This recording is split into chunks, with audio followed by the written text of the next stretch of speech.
So Preston, you're here with me to talk more about your own practice as a landscape architect, an illustrator, and a podcaster, highlighting native plants to demonstrate techniques that you use in your clients' landscapes. Let's talk how you would begin with some of your clients. Yeah, excellent question, Keith. So the process by which I create a landscape design is not unlike writing a paper.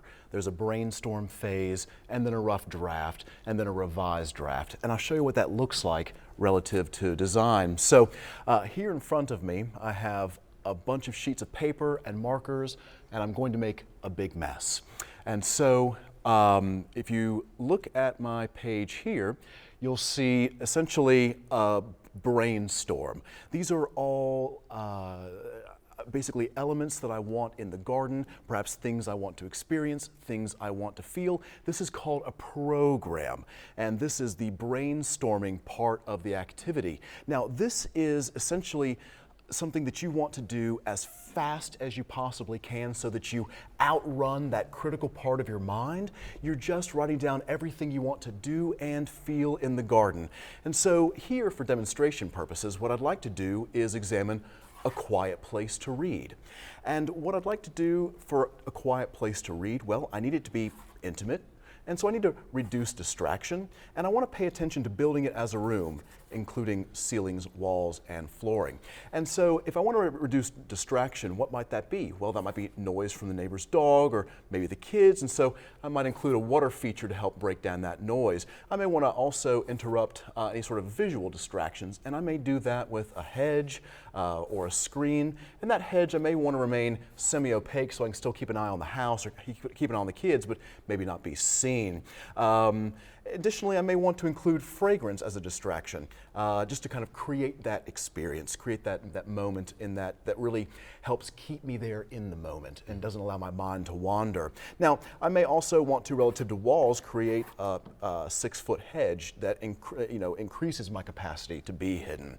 And then ultimately, I may want to explore comfort by way of an Adirondack chair, a table, and a hammock. And so you begin to see here all of the components of the garden that I want to include. Now, once I create that brainstorm, landscape design is a cyclical process between ideation and revision. And so the program, the brainstorm, is where you unapologetically write down everything you want. Sure. But then you go through the next stages to essentially revise your program. Now, here is a base map of a property that you can download from your county's GIS. And so this is an overhead map essentially of one person's property. It's to scale. 1 inch equals 2 feet. I like to keep it in increments of 10 because a lot of the people who help me build my landscapes come from places where the metric system is the way that they go. Okay. And so what I like to do is to begin to identify those rooms in the base map. Mm-hmm. So what I like to do is, looking at this from a zone perspective, which is a permaculture concept, mm-hmm. I've got zone 1, which are places that are around all of the entrances and exits where I pass by every day. Okay. So that might be the front deck, the back deck. And then I've got zone 2, and these are places that I go every day, but they're not necessarily at arm's length, and those may be at the sides of the house or maybe around by the mailbox. Zone 3, that tends to be places where I might visit a couple times a week. And then zone 4, kind of my edges, maybe once or twice a month. And then zone 5 is pure nature. I don't bother. That's where I let natural forces take over. Okay. Now, moving forward, now you notice how fast I'm going. I'm really trying to it is furious because if you pause, you allow that part of your brain that's very critical to kind of interject, and it'll throw you off track. So draw as fast as you can think. That's a little trick. And so what might I do in zone 1? Well, that's where I want to pass by annual beds, perhaps vegetable gardens, these things that need almost daily tending, keeping weeds out. And then relative to zone 2, well, this might be larger vegetables or flowers that I might pick to bring indoors, but I don't necessarily need to tend to every day. So that might be something I put into zone 2 and maybe in the side yard here. Zone 3 might be somewhere like a lawn where I play yard games on the weekends, maybe a little place, a little patio where I entertain friends. Zone 4 is where I might put my fruiting trees, my blueberries, maybe a little secondary backyard there.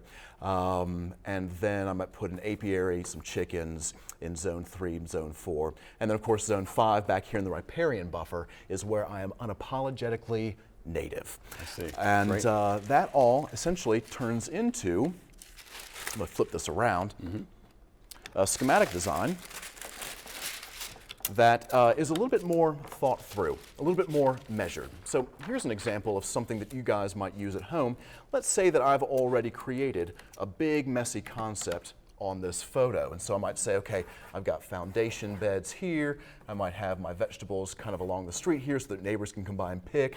I've got essentially some screening hedges there in front of the window. Now I'm going to be giving them real dimensions, which might include right here, just vegetables at the front, tall screening plants here, highlighting architectural pieces, and then foundation shrubs there at the base of the house. That's great. This has been a whirlwind. I love the novel approach that you have here. Yeah. I like this blank slate, and you've designed a cozy landscape. You've given us lots of things to think about in terms of the natural resources and thinking about water and sun and wind and all of these different features that one might consider when acquiring a brand new landscape, a blank slate. So thank you very much. Oh, my pleasure, Keith. Thank you.